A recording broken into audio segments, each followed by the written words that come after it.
Well, good morning, peeps. A little bit different than some of my other videos, maybe. It's been 18 months now since I've been housed, living in a nice house. It's what's called a HMO, House of Multiple Occupation. It's got 7 rooms in total, and I've got one of them, and I'm lucky to have a very nice room. It's a very big room, and I'm very happy there, and I made it very homely and very comfortable. But in respect of coming into a house from being homeless, I was quite shocked at how long it's taken and the toll that it sort of left on me being homeless. I mean, I was 18 months, I think it was 18 months homeless. I think 2 years. I've just been over 2 years actually. Yeah, it was. It's over 2 years. Um, it's The adjustment has been difficult. I know that sounds very strange, um, and I suffer with, I've been diagnosed with, so I should say, CPTSD, complex post-traumatic stress disorder, long-term PTSD from childhood trauma. I'll go into that on another video one day, and then short-term from the homelessness. Um, Living very nervously, living on the edge, of course, when you sleep on the streets, being robbed, being mugged, and I've still got a dislocated shoulder which I'm waiting to be operated on because it didn't get seen to in time. Left me with the inability to sleep properly, waking up after quite bad flashbacks, waking up feeling very anxious, very nervous after that, and being hypervigilant when I'm out in public, just hypervigilant all the time, and that's because of the years of living on adrenaline. When you're homeless, I mean, you're always on the lookout for someone robbing you, and I've been robbed, getting woken up at night, being kicked, being spat at when you're asleep, stuff thrown on you, being urinated on when you're asleep. So you never ever get a full night's sleep. You could never sleep properly, even though you try and find an out-the-way space and you try not to disturb anyone. There was always that going on.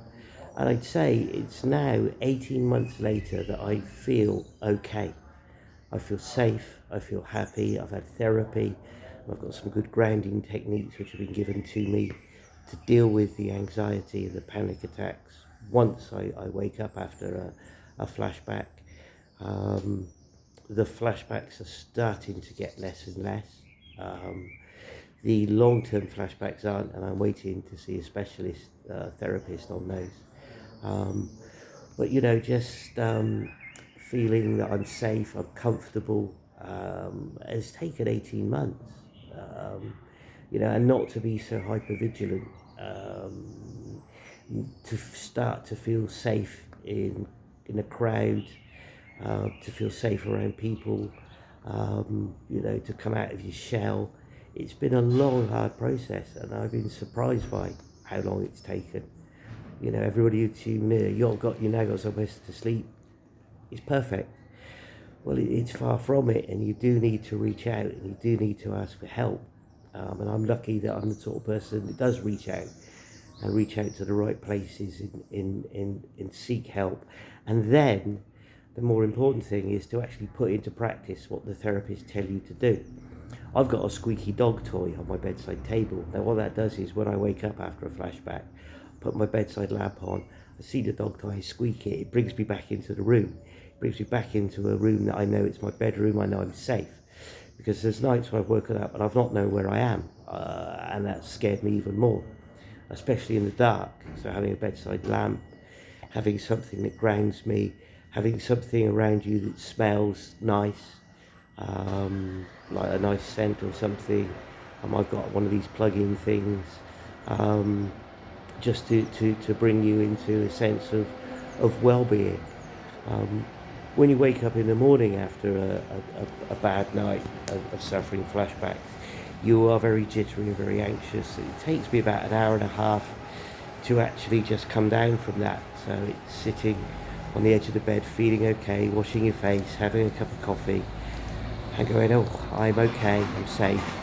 You know, it's made me appreciate the small things in life, like food, having food in a cupboard, hot water, shower, toilet.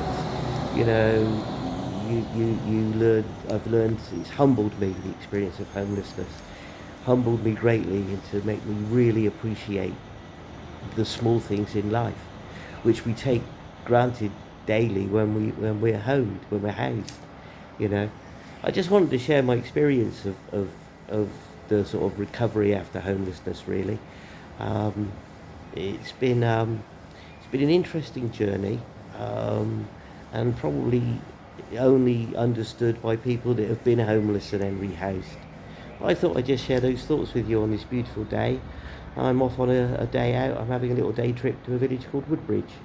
I sort of treat myself once a month to just a day out on the bus, and the fact that I've got a disabled bus pass allows me to do that free, which is nice. Anyway, take care and God bless you all.